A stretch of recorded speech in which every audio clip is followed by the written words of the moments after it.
Hi, everyone. Thanks for joining us. I'm excited about today's program. It's always an honor and a pleasure when Bob Beitcher, Corinne Conley, Courteney Bailey, Sharon Siefert come back on the show. The readers in order of appearance are Bob Beitcher, CEO, President, MPTF, Corinne Conley, a professional actress since graduating university in 1949, who acted on stage in movies and TV, Courteney Bailey, Chief Development Officer, MPTF, and Sharon Siefert, Vice President of Legal Affairs, MPTF. Here's Bob Beitcher. Thank you, Harry. It's always dangerous to let me go first because I might run on a little bit, but I've got my stopwatch here. So if I need to edit, I will on the run.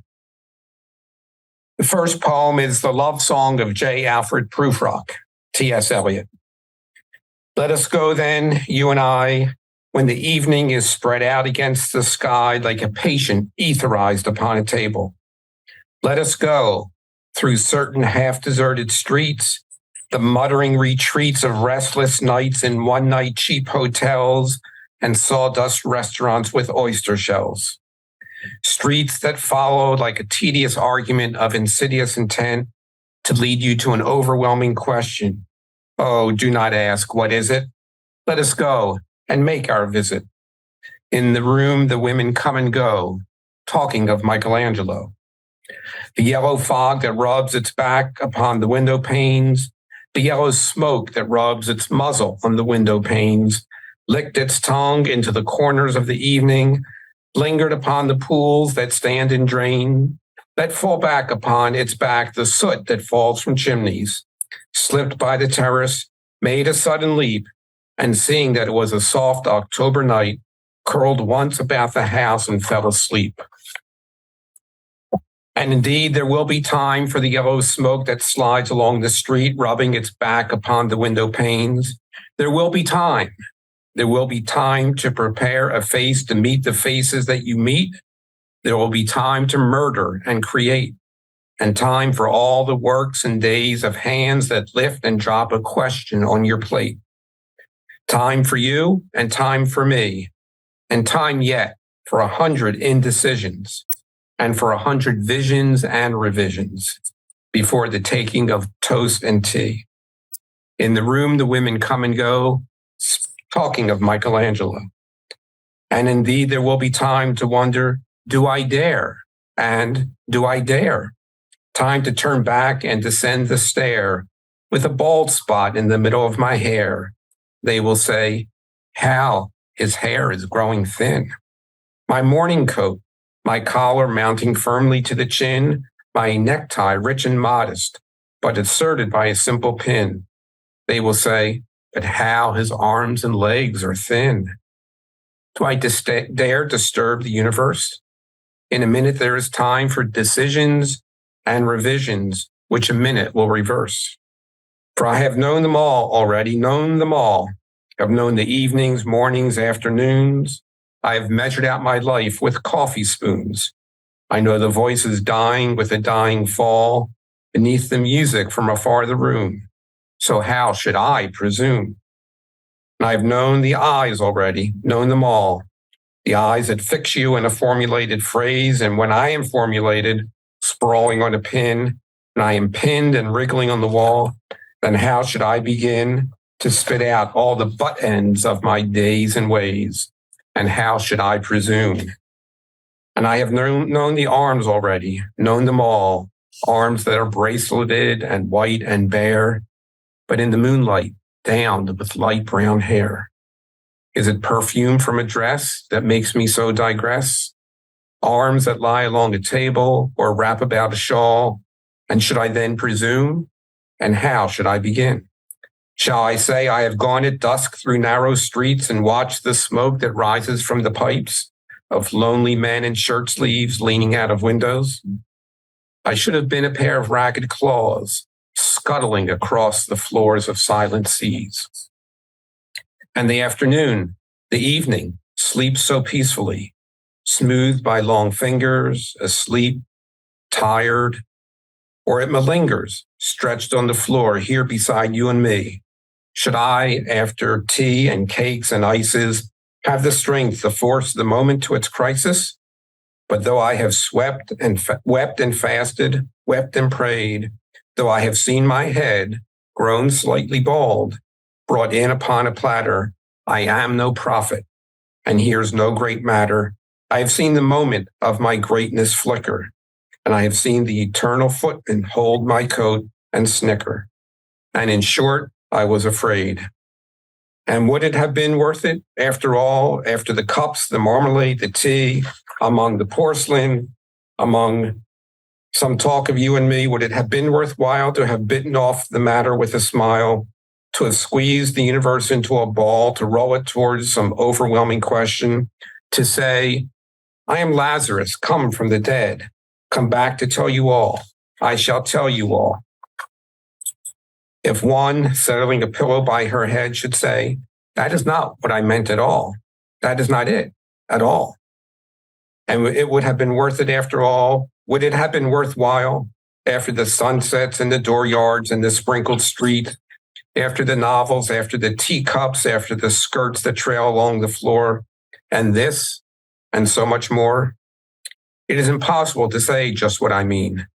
But as if a magic lantern through the nerves and patterns on the screen, would it have been worthwhile if one, settling a pillow or throwing off a shawl and running toward the window, should say, that is not it at all.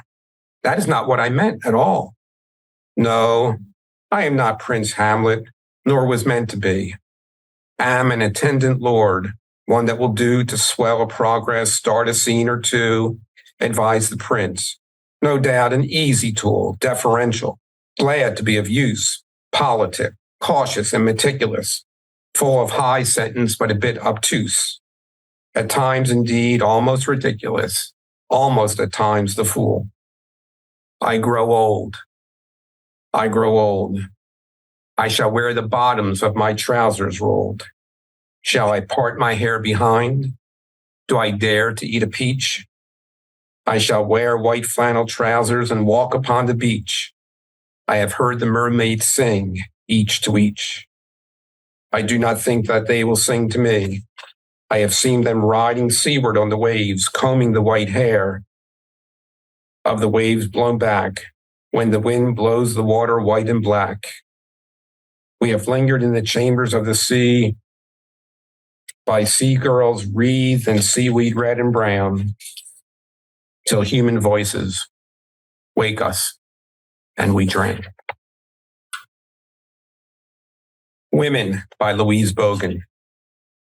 Women have no wilderness in them. They are provident instead, content in the tight, hot cell of their hearts to eat dusty bread. They do not see cattle cropping red winter grass. They do not hear snow water going down under culverts, shallow and clear. They wait. When they should turn to journeys, they stiffen.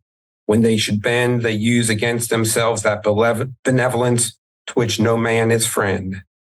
They cannot think of so many crops to a field or of clean wood cleft by an axe. Their love is an eager meaninglessness, too tense or too lax. They hear in every whisper that speaks to them a shout and a cry, as like as not, when they take life over their door sills, they should let it go by. My Papa's Waltz, Theodore Roethke. The whiskey on your breath could make a small boy dizzy, but I hung on like death. Such waltzing was not easy. We romped until the pan slid from the kitchen shelf. My mother's countenance could not unfrown itself. The hand that held my wrist was battered on one knuckle. At every step you missed, my right ear scraped a buckle. You beat time on my head with a palm caked hard by dirt, then waltzed me off to bed, still clinging to your shirt. This is a Sin, C.K. Williams. Right off, we started inflicting history on each other. Day after day, first thing, this is historical, and we gave dollars for it. And we gave movies and sad poems and obviously newspapers and a little less Valentines, and sometimes got it right up against us and into us. We would squeeze it out like a worm. It would come back by itself through the pancreas, through the eye or womb, and with great tenderness on the faces of wives and babies, we would re-inflict it until there was such beauty, it was unbearable because it was too much history, too much suffering, and also birds suffering their leaps from branches, dogs lifting their dark mouths, the paths of mantises, cows plopping. Were we afraid, or what would be left of us? Sometimes a person was erased entirely, and children dead of shame stuck upright in the snow like pipes, the wind screaming over them, or I would forget you, darling. Your breasts, the wind over them, our lips moving, darling, the child, the wind, breasts, her lips over them. Sabbath, quiet.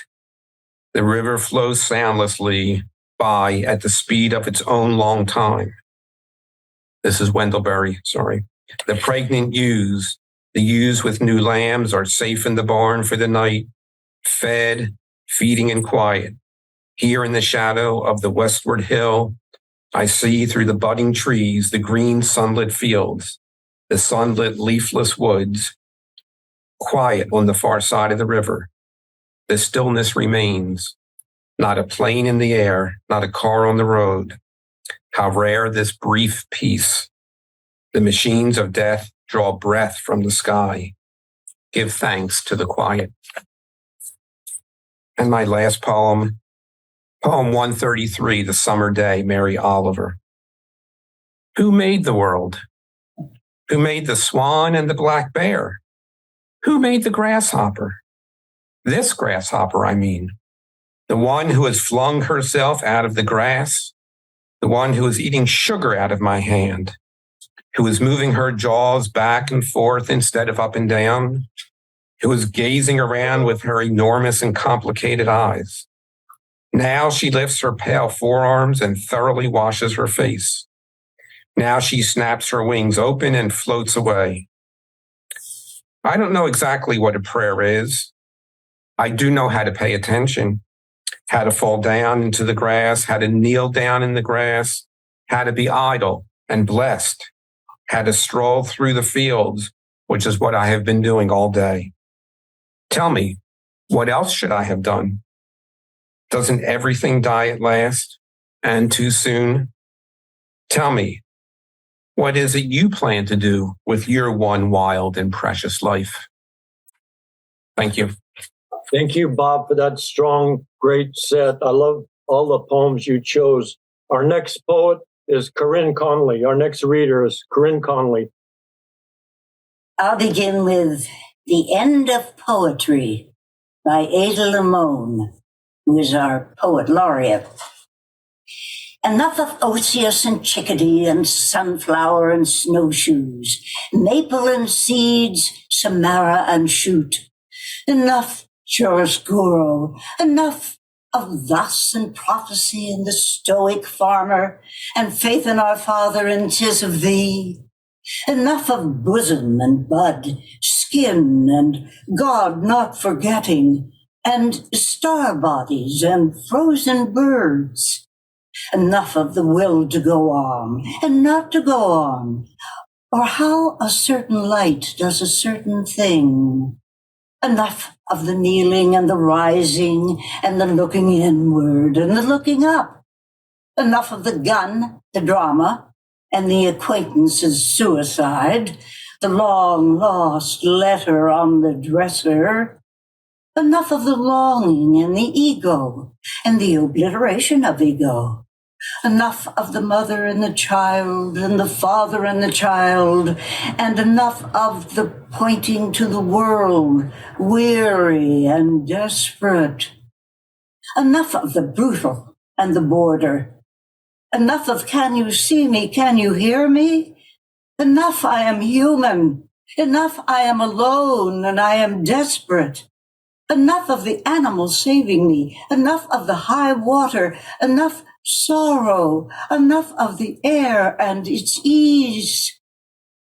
I am asking you to touch me. Amaranth and moly. I had to look up amaranth. It means detritus, leftovers. And moly is an herb that it's rumored the sea nymphs use as a scent to lure sailors. Amaranth and Moly by Amy Clampett. The night we bailed out Jolene from Rikers Island, tumbleweeds in such multitudes were blowing through the dark, but might almost have been Wyoming. Built like a willow or a John-held flapper, from the shoulders up, she was pure Nefertiti. And out of that divine brown throat came honey and cockleburs. She had 9 children and no identifiable husband.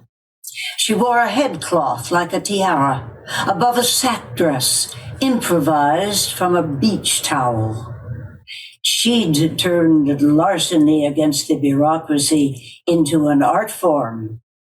When they raised the subway fare and simultaneously cut back on human resources, Jolene began jumping turnstiles as a matter of principle.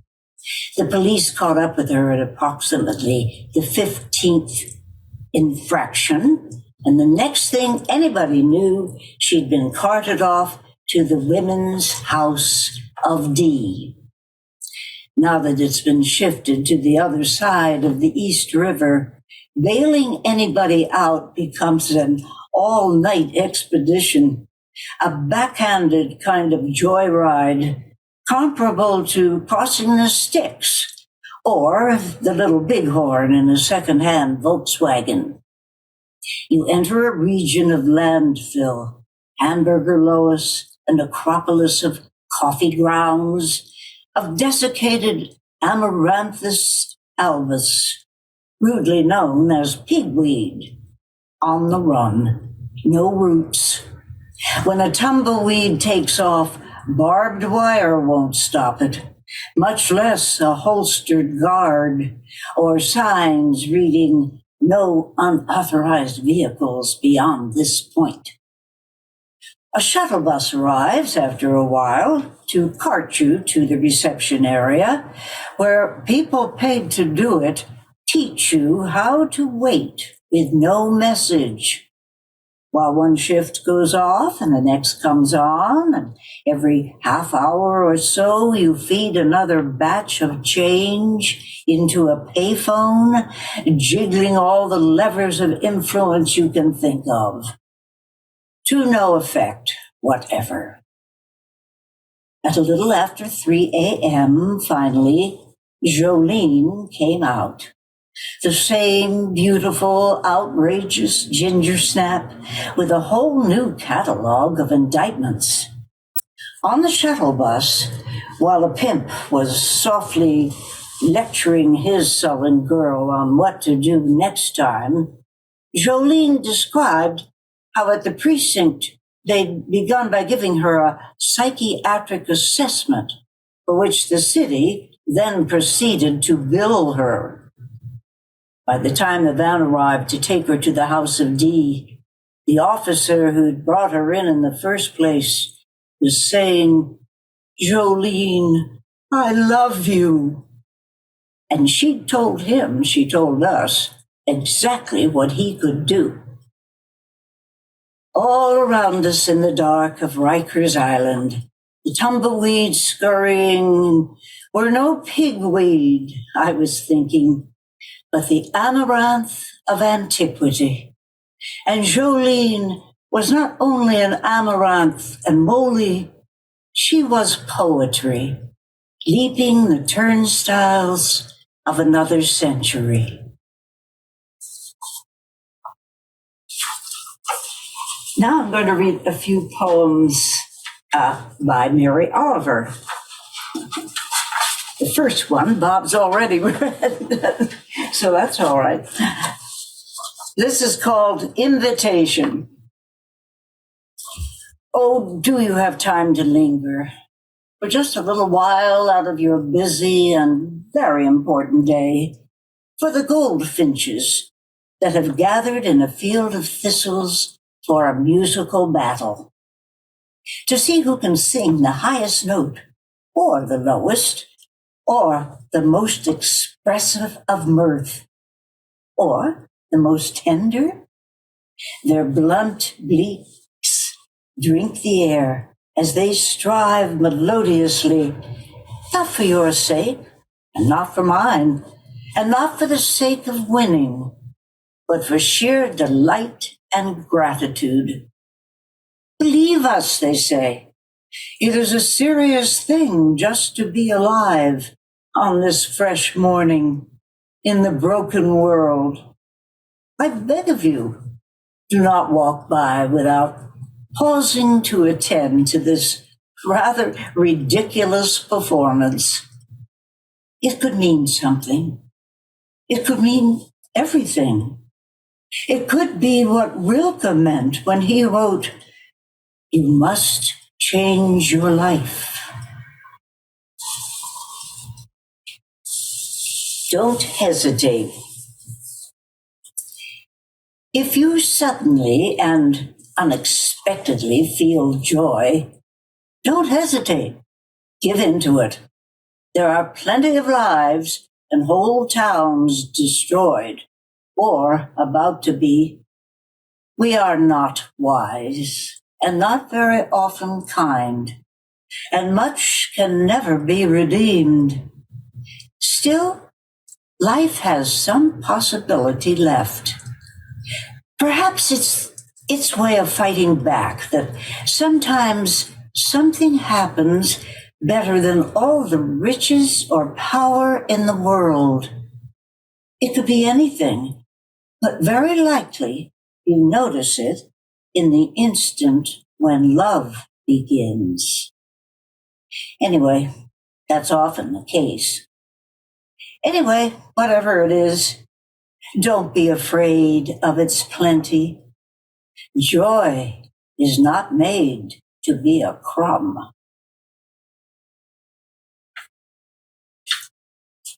And my last poem is Why I Wake Early. Hello, sun in my face. Hello, you who make the morning and spread it over the fields and into the faces of the tulips and the nodding morning glories, and into the windows of even the miserable and the crotchety. Best preacher that ever was, dear star, that just happens to be where you are in the universe, to keep us from ever darkness, to ease us with warm touching, to hold us in the great hands of light. Good morning, good morning, good morning. Watch now how I start the day. In happiness, in kindness. I love that, in kindness. Ada Lamone, Mary Oliver, and Amy Clampett, they're all great. Thank you, Corinne. Our next reader is Sharon Siefert. Courteney Bailey. I'm sorry, okay. Courteney Bailey. Dang it, I did not want to follow Corinne.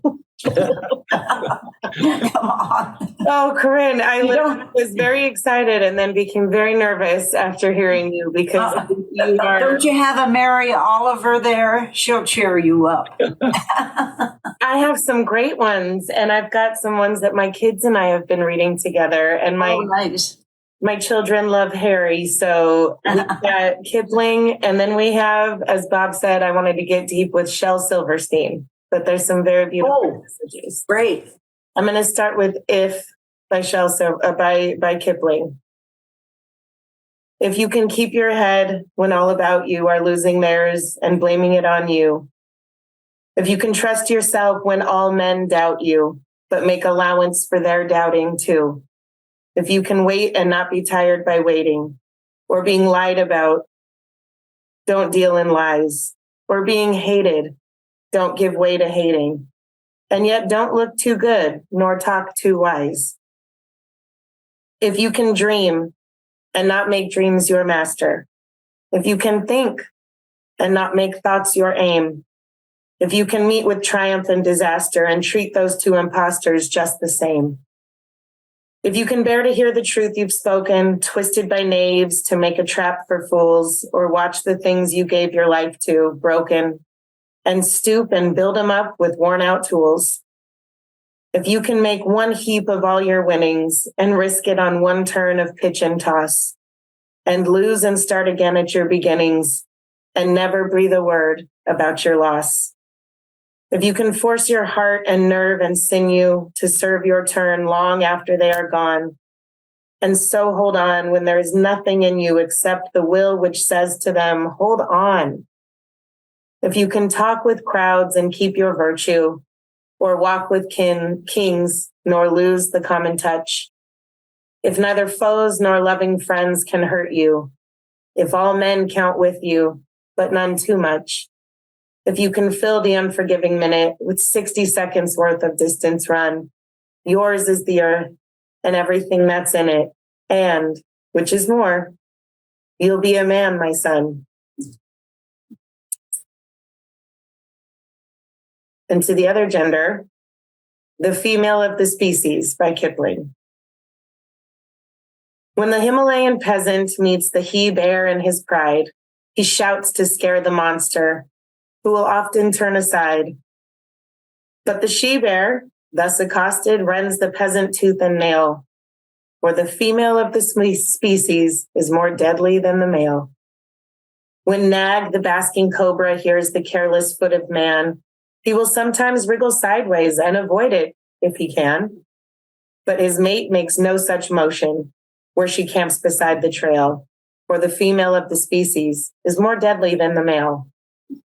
When the early Jesuit fathers preached to Hurons and Choctaws, they prayed to be delivered from the vengeance of the squaws.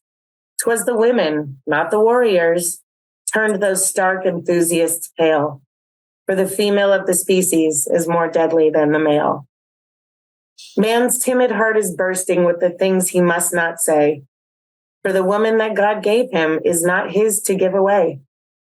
But when hunter meets with husband, each confirms the other's tale. The female of the species is more deadly than the male. Man, a bear in most relations, worm and savage otherwise. Man propounds negotiations, man accepts the compromise. Very rarely will he squarely push the logic of a fact to its ultimate conclusion in unmitigated fact. Fear or foolishness impels him, ere he lay the wicked low, to concede some form of trial even to his fiercest foe.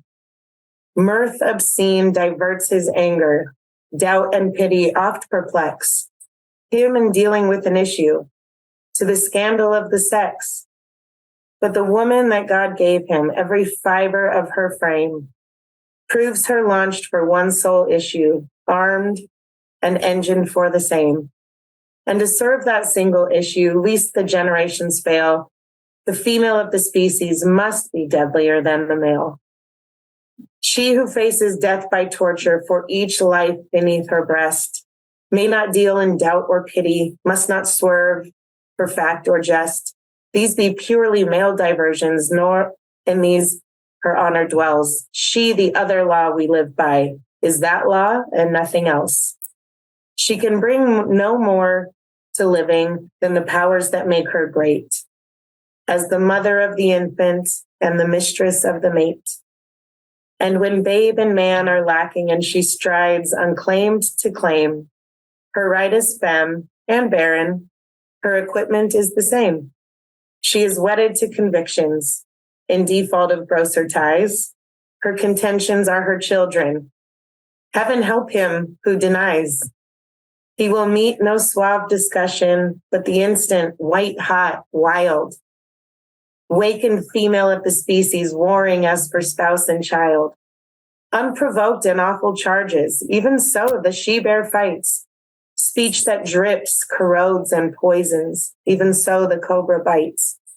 Scientific vivisection of one nerve till it is raw, and the victim writhes in anguish like the Jesuit with the squaw.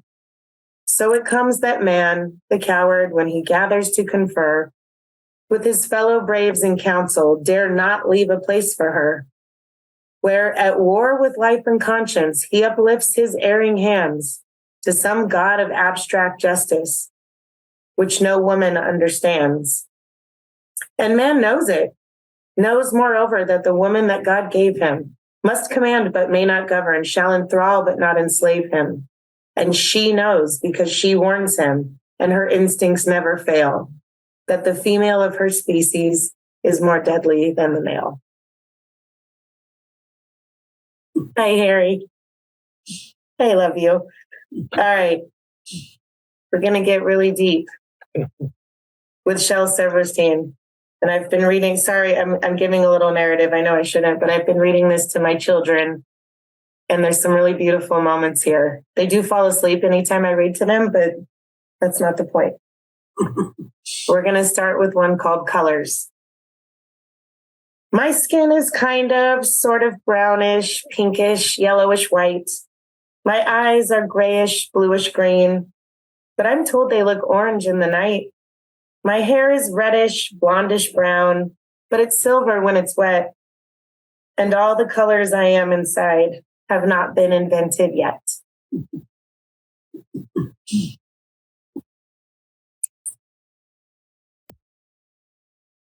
Next, we have No Difference. Small as a peanut, big as a giant. We're all the same size when we turn off the light. Rich as a sultan, poor as a mite. We're all worth the same when we turn off the light. Red, black, or orange, yellow or white. We all look the same when we turn off the light. So maybe the way to make everything right is for God to just reach out and turn off the lights. And the last one I have one more if we have time, but is Where the Sidewalk Ends. There is a place where the sidewalk ends and before the street begins, and there the grass grows soft and white, and there the sun burns crimson bright, and there the moonbird rests from his flight to cool in the peppermint wind. Let us leave this place where the smoke blows black, and the dark street winds and bends past the pits where the asphalt flowers grow. We shall walk with a walk that is measured and slow, and watch where the chalk white arrows go to the place where the sidewalk ends. Yes, we'll walk with a walk that is measured and slow, and we'll go where the chalk white arrows go. For the children, they mark, and the children, they know the place where the sidewalk ends. They do know, the children do know. Thank you for that inspiring. And we learn a lot from all the poems that all of you have read. There's so much wisdom in poetry. Our next reader is Sharon Siefert. Thank you, Harry. Okay, so my first poem is from Sheila Miwash. I always have trouble pronouncing his name. It's called Winter. The pungent smells of a California winter, grayness and rosiness, an almost transparent full moon. I add logs to the fire, I drink and I ponder. In Ilawa, the news item said, at age 70, died Alexander Rimkowitz, poet. He was the youngest in our group. I patronized him slightly, just as I patronized others for their inferior minds, though they had many virtues I couldn't touch. And so I am here, approaching the end of the century and of my life, proud of my strength, yet embarrassed by the clearness of the view. Avant-gardes mixed with blood, the ashes of inconceivable arts, an onamen gatherum of chaos. I passed judgment on that, though marked myself. This hasn't been the age for the righteous and the decent. I know what it means to beget monsters and recognize it in them myself. You, moon, you, Alexander, fire of cedar logs. Waters close over us. A name lasts but an instant.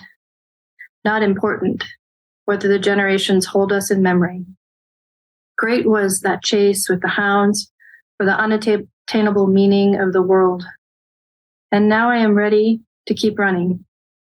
When the sun rises beyond the borderlands of death, I already see mountain ridges in the heavenly forest, where beyond every essence, a new essence waits.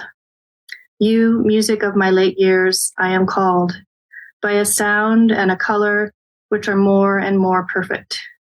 Do not die out, fire. Enter my dreams, love. Be young forever, seasons of the earth. Let's see. And then on a completely different tact, Zero Circle by Rumi. Be helpless, dumbfounded, unable to say yes or no. Then a stretcher will come from grace to gather us up. We are too dull-eyed to see that beauty. If we say we can, we're lying. If we say no, we don't see it. That no will behead us and shut tight our window onto spirit. So let us rather not be sure of anything besides ourselves, and only that. So miraculous beings come running to help. Crazed, lying in a zero circle, mute, we shall be saying finally, with tremendous eloquence, lead us. When we have totally surrendered to that beauty, we shall be a mighty kindness. Guess there's a theme on kindness today, Harry. Ode to My Socks by Pablo Neruda. Bob, I thought of you when I chose this. Mari Mori bought me a pair of socks, which she knitted with her own sheep-herder hands. 2 socks as soft as rabbits. I slipped my feet into them as if they were 2 cases knitted with threads of twilight and the pelt of sheep. Outrageous socks. My feet became 2 fish made of wool, 2 long sharks of ultramarine blue, crossed by 1 golden hair, 2 gigantic blackbirds, 2 cannons. My feet were honored in this way by these heavenly socks. They were so beautiful that for the first time, my feet seemed to me unacceptable, like 2 decrepit firemen unworthy of that embroidered fire, of those luminous socks. Nevertheless, I resisted the sharp temptation to save them as schoolboys keep fireflies, as scholars collect sacred documents. I resisted the wild impulse to put them in a golden cage, and each day give them birdseed and chunks of pink melon, like explorers in the jungle who hand over the rare green deer to the roasting spit and eat it with remorse. I stretched out my feet and pulled on the magnificent socks and then my shoes. And the moral of my ode is this: beauty is twice beauty, and what is good is doubly good when it's a matter of 2 woolen socks in winter. Do we have time for more, Harry? Absolutely. Okay. I have one for Mary Oliver, too. The journey. One day you finally knew what you had to do and began, though the voices around you kept shouting their bad advice, though the whole house began to tremble and you felt the old tug at your ankles. Mend my life, each voice cried. But you didn't stop. You knew what you had to do, though the wind pried with its stiff fingers at the very foundations through their melancholy was terrible. It was already late, enough and a wild night, and the road full of fallen branches and stones. But little by little, as you left their voices behind, the stars began to burn through the sheets of clouds, and there was a new voice, which you slowly recognized as your own. That kept you company as you strode deeper and deeper into the world, determined to do the only thing you could do, determined to save the only life that you could save. Okay. Hey. You want to read any more, Sharon, or is that it? You okay? We have time. Okay, I could do one more. This is from Rilke. I'm not sure if it's a complete poem or an excerpt, so apologies for that. She who reconciles the ill-matched threads of her life and weaves them gratefully into a single cloth. It's she who drives the loudmouths from the hall and clears it for a different celebration, where the one guest is you. In the softness of the evening, it's you she receives. You are the partner of her loneliness, the unspeaking center of her monologues. With each disclosure, you encompass more, and she stretches beyond what limits her to hold you. I think that's it, Harry. Oh, that's beautiful. In the softness of the evening, something about then receiving. I always am grateful to all of you. I hope we're not rushing too much. We have time. I know we try to make use of our time, but I always feel a sense of warmth and wisdom from the poems that you choose and what you say about them and how you read them. And to me, it's really a sense of sacred time for all of us and a sense of communion. So we have about, 14 more minutes left to do. So let's start with Bob and then go to Corinne and Courtney and Sharon and just talk about the poetry or the readings, whatever you like. And forgive me if if there's any 2 cents of hurry, because, we're all aware of time and when this is time out of time. So just know that's the way I feel. I have so much admiration for all of you. So here's Bob. Well, just really delighted with the selection of poems by my counterparts here. Mary Oliver seems to be a theme, I think, when we're looking for lightness and joy and kindness, we all gravitate to Mary Oliver. And for me, to Wendell Berry as well. I love these opportunities, Harry, because it sends me back digging through poetry books, reading 20 poems to find one that I want to include. And there's nothing more refreshing for the soul than to read a bunch of poetry and immerse yourself in it and then find poems that you love. I mean, Proof Rock for me is like a touchstone of great poetry of the 20th century. I can still remember reading it for the first time in high school, I think maybe in 9th grade, and trying to figure out what it all meant. But there are, so many classic lines from that poem that have made their way into other areas. And then I had a few poems, one from Robert Frost that I didn't read, another one from Elizabeth Bishop that I didn't read because I ran out of time. But I know, Harry, I think you're a fan of Theodore Roethke. Yeah, I love that poem. Yes, I wanted to make sure I got a Theodore Roethke in there for you. And I haven't read his poetry in quite a while, so it was nice to go back to that. So, yeah. I was happy to bring a smattering of a lot of 20th century poetry. I read Proof Rock too as a young man, and it sounds like it's an old man writing, but as you know, it's a young man. Yeah. And one of the lines you mentioned, I've measured out my life with coffee spoons, and I mean, there's a number of them that we all. I grow old. Shall I wear my trousers rolled? Yeah, I mean. Well, if I may too, just insert this. We all know that Bob's a superlative CEO, but we may or may not know, but he got his BA in Lit from Penn and then an MA in American and British Lit at Stanford. So I'm always thankful for you, Bob, for your erudition and also your passion for literature and in particular poetry. So I don't know how anybody in any elderly community could have a better CEO than you. So I'm always pleased with your participation as well as your work, as you know. Yeah, I appreciate that, Harry. You know that. Corinne? Well, I'm laughing, thinking of Bob looking for poetry to read on this, because I know it takes me some time, and I have books out and I read poems, and I put this one aside for, a choice.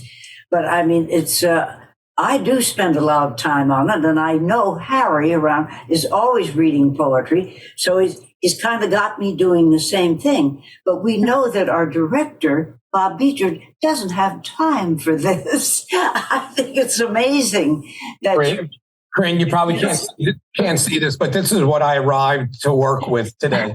I needed an extra book bag to. Oh. We can't take Bob's time up like this. No. But Courtney, I'd like to believe that you're raising your daughter by teaching her that poem, "Women are more deadly than men." Yes. It took me a long time to figure that out, and I think it's great if you start when she's very young.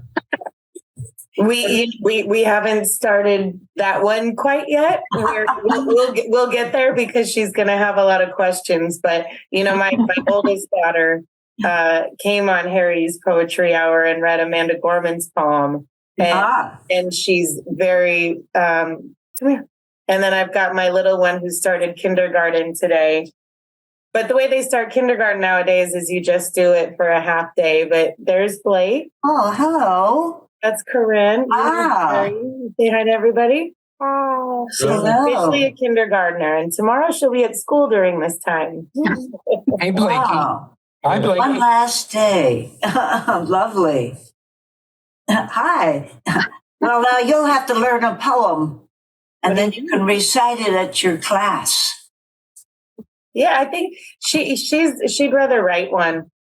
Oh, that's even better. That's that girl. She's like, no, I'll just write one. Yeah, that's wonderful. I do have a great-grandchild who is, I keep calling her 6, but they tell me she's 9 now. And she has been writing. I just think it's fantastic, And so, because I told my son that I was writing at Grade Quill, and he said, oh, you must send it to Sequoia. You know that name, Bob. Yes. That's right. Corinne and I have grandchildren and great-grandchildren who are all going to come together. I have River, and she has Sequoia, and what's the other one? Haven and Canyon. Canyon, yeah. Canyon is the baby. Oh. But Sequoia is a very talented writer, so I'm excited about that. Yeah. Corinne, these are beautiful names. I have to ask. Caven? What does that mean? I don't. I take it, since the other one is Canyon and Sequoia we know as a tree. I just simply take it as a cave. But there may be some other secret to it. But their father was the son of I guess a couple of hippies in the 60s in Northern California, where they still live. And so they haven't lost any of the feeling, I think, of the poetry that came out of those days. The infusion of the history. Blake, who you just met, her middle name, Bob will roll his eyes. Her middle name is Westwood. Because we met at UCLA, and that's where they were born, and it's where life.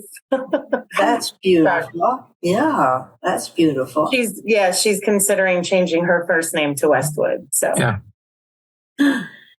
I have friends from USC whose children's middle name is Figueroa. Oh my gosh! Because of the street. That was a joke, Corinne. Sorry. Oh, I see. Figgy. Yeah. Mm-hmm. Figgy. Well, I kind of thought. I thought it was MLK Jr. No, it wasn't MLK. Got it. Okay. Courtney, you were talking about reading poetry to your children. My son was born And then when he began to speak, I had Gardens, what is it, a Gardens verse by whatever it is, by Stevenson. Right. And then when we did a reading from the Russian Penguin anthology, the Chandler, who wrote the intro, he said that poetry comes before prose, and then nursery rhymes become before stories. So it's good to hear those rhythms and the sounds.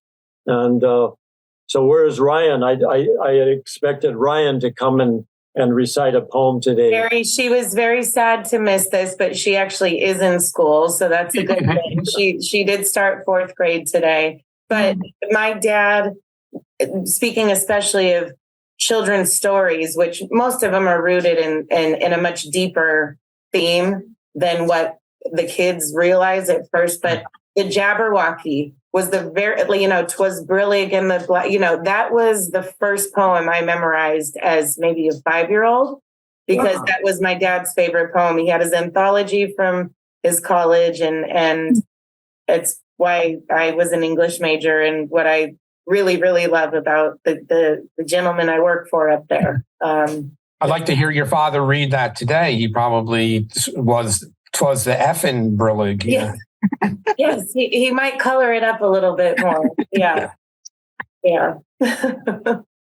Well, Courtney, when you read "If," and then you also read the other poem by Kipling, "If," I know a producer, George Leedom, he had that behind his desk in a frame, and Robert Forster, he used to use that in his motivating speeches. He would use that poem. So it's those are well chosen pieces. What about Sharon? What would you like to say? I definitely would echo what Bob was saying about what a pleasure it is to prepare for this hour, because it refocuses me in a way that I don't always stop and do. So thank you for that. Sharon, what was the name of the first poet that you read from? Oh, he's is this like Czesław Miłosz? Yeah. Yes. Yes. And I haven't gotten through this book yet. You don't have to apologize to us for that. Where is he from? What's his? So that's a good question. I don't remember which part of the Soviet Union adjacent country he was from. Does anybody else remember? Might be Czechoslovakia. Yeah, I was going to say Czech. I know his name does sound Czech, but and I think he has a really interesting life story because of my understanding is he was sort of sympathetic to the communist ideals, but then became very disillusioned with what happened during the World War and sort of the corruption of some of those ideals, and how he sort of also experienced democracy, and he lived in the U.S. for a while, so he lived through World War II, Lithuania was that's where his citizenship was. Yeah, but lived in Poland for a lot of his life as well. And I think he like many of us, he went on a journey of his spirituality. I believe he was raised in the Catholic Church and maintained his religion in some way through most of his life. But I think there's a lot of that explored in his poetry too. So definitely worthwhile checking out. And I think, with the times we're going through right now, to me, it's very, what's the word? It's hard to see the world we're living through now, and what this last other generation, his generation, experienced, and there's still so many of the same unresolved types of conflicts and human frailties and all of that. Yeah, when we read Russian poetry or Russian plays, it's hard for me to realize. I think we are so inundated. This is well, I don't like to say it's our enemy, but this is the evil force that we're working against. And all these wonderful voices come from Russia, all these wonderful thoughts. And when I see some of the leaders from Russia speaking, I think, what happened to all those Chekhovian characters? Where are they? Yeah. I guess they're there, but wow, it's just so different. It's a dichotomy, isn't it? But I wanted to say, if I may just pick up on the word that Sharon used, frailties. I mean, what you're talking about, Corinne, all the external things, but poetry, this show in particular, breaks through all that and really touches me deeply and touches my soul. And it just something that, the external world doesn't all the time give to us, but you give it to us with your poetry reading and the poems you've chosen. So I'm deeply grateful to all of you. And it's 2:00, and here's our wonderful leader, Jennifer Clymer. So thank you. But I'm gonna, Harry, we all want to thank you. You bring us here together. You are someone I call anytime I come on campus or have my kids there. You're the person I have the poem when someone's husband has passed or partner, and we include your poetry. You're a gorgeous light, Harry. We just love you. Thank you for including us. It's mutual to all of you. I admire you all, and I'm deeply grateful to be here, and couldn't be in a better place. And I like the pink, by the way, guys. This is Barbie core. Bob mentioned my classes, so I brought him today. I didn't realize I was part of the team today. You look beautiful, both of you. Jennifer's got her. So I just wanted to say, perhaps in the future, we could do a poetry hour focused on our favorite Harry Northup poems. Ooh. I love that, Jen. I almost wanted to read one of his, and I was like, maybe not. Great idea. I'll participate, or at least be an observer. That's a great idea. We're here with all of you right now, and I know Jennifer usually asks me this question, but I will give her the answer before the question, as any good lawyer can. Next Tuesday, we have Aruni Wajezing He and Robert Crut, two terrific poets, will read their poetry. That's going to be amazing, Harry. Thank you so much. But Harry, you should tell them that you're going to be honored at the Poetry Center in Venice. Beyond Baroque. I talked to the two people who are putting it together. Actually, there's 4, and they're fearful of the COVID. So they asked me what Bob thought about that today on his update, and I told him what Bob said. But so it may turn out to be Zoom, but I'm not the person who puts it all together, but just an alert. Harry, is that Susan Hayden that I could talk to him? Yeah. Yes, Susan Hayden. Yeah, they S.A. called me, S.A. Griffin. He's helping her. They're putting it together. But yes, so any input you could give, Bob, would be helpful in terms of that. We just want everybody to be safe, and you're always the person who keeps track of all that for all of us. So that's the show today. I know television waits for no man or no woman. So here's our... Well, thank you all for participating in Harry's 165th show. Wow. Yes. Wow. Amazing. We all do it together. We're all the co-creators, and not only us, but all the crew people that put it together and make this have such outstanding production values. It's really unparalleled.